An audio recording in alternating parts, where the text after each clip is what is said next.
So magandang araw kabola. Sa video na ito pag-uusapan po natin ulit kabola, trade assets kabola na 4 po na bagong team. So ito na nga po yung series ng ating po mga videos kung saan we name the top trade assets po 4 teams at a time. So kung hindi pa nakasubscribe kabola, pakipindot naman po yung subscription button. Pag-usapan muna natin itong mga to. Mr. Longbam, nagbalik na po siya kabola sa paglalaro ng semi-pro basketball. Sa NBL naman po siya at siya na po talaga yung may-ari daw nung team na nilalaro niya, which is Manila MLB.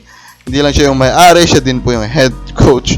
Kabola, ito pong si Mr. Longbam. Of course, at the very least, this, kung ano mang ginagawa, ano mang pwedeng itawag dito sa ginagawa ni Longbam, kabola, it's putting eyeballs, kabola, to professional basketball, and I think that's still a good thing.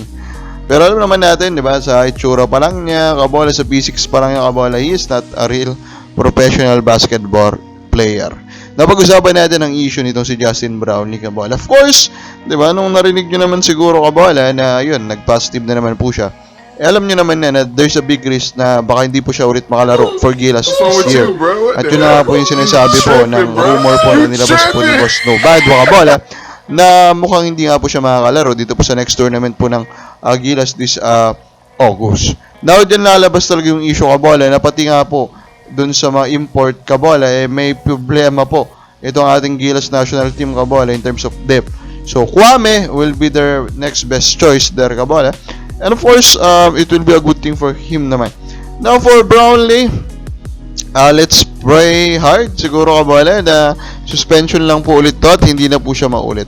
Now, sa Blackwater Elite, which is connected din sa TNT, na-injured ulit si Bearfield, no, kabola. So, ito actually yung nagpapanalo naman ang Blackwater Elite, pero yun nga, nagiging injury prone si Cedric Bearfield. Of course, from the get-go naman, may mga issues na po sa injury itong si Bearfield, kabola.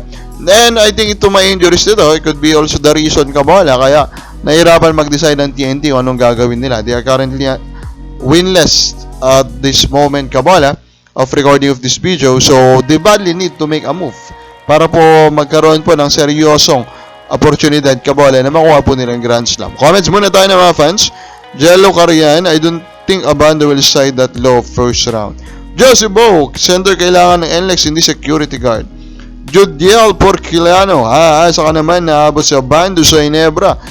Kabola, hindi ko naman sinadya yan, ano. Adrian Dulay, tibay naman ng Team Chua, kaya di may ibenta yan, pera-pera jeep, tapos dami palusot ng PBA na hindi makakomply, sabi niya, kabola. Again, kung meron man pong mga ganyang issue, I think lalabas naman yan mismo ng team manager o yung mga malalapit po, kabola, dito po sa Tagay Star Horse, kabola. Tignan natin, no? Kasi magsasalita na si Boss Nobado regarding it. Tignan natin kung ano po talaga yung nangyari. Now, top trade assets po tayo. Ang 4 na team sa mag-uusapan natin for this edition will be Converge, Rain or Shine, Northport, and Phoenix, kabola. So, for Converge, I think their top trade assets will be J.O. Ambot pa rin, kabola. They basically have, I think, top 2 na Twin Tower currently in the league in Arana and Baltasar, kabola. So, Ambot, unfortunately, dim or maliit na lang po yung chance na magkaroon po siya ng starting role dito po sa Converge. So, with that, kabola, Converge can think of a force training him for a player na mas kailangan po nila in terms of their current roster. Renovation for me will be Bo Belga. Yan, nagkasakit na naman si Belga, diba? Kabola, so may sakit na, may injuries pa, kabola, and of course, is already old, kabola. Pero nandun yung name value niya. So, I think Rain or Shine will easily win a trade if they will let go of Bo Belga, kabola. Kasi of course, habulin yung name value niya ng ibang team. Northport, I think, is Gio Alalon. And this is because of the reality na papalapit na po ng papalapit yung pagiging unrestricted free agent niya.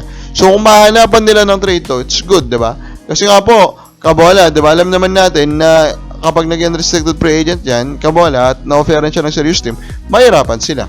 Phoenix will be Jason Perkins, kabola. And for me, this is connected to the current timeline, current age po ng core ng Phoenix, kabola. Perkins has an argument of being a top 15 PBA player, kabola. Unfortunately for him, he has a young team around him, kabola. So for Phoenix to maximize that, they better find the trade, kabola, that can maximize that timeline. Kabakabali sa bagay mo, sino kaya sa mga ito mag-trade? Comment lang po sa baba.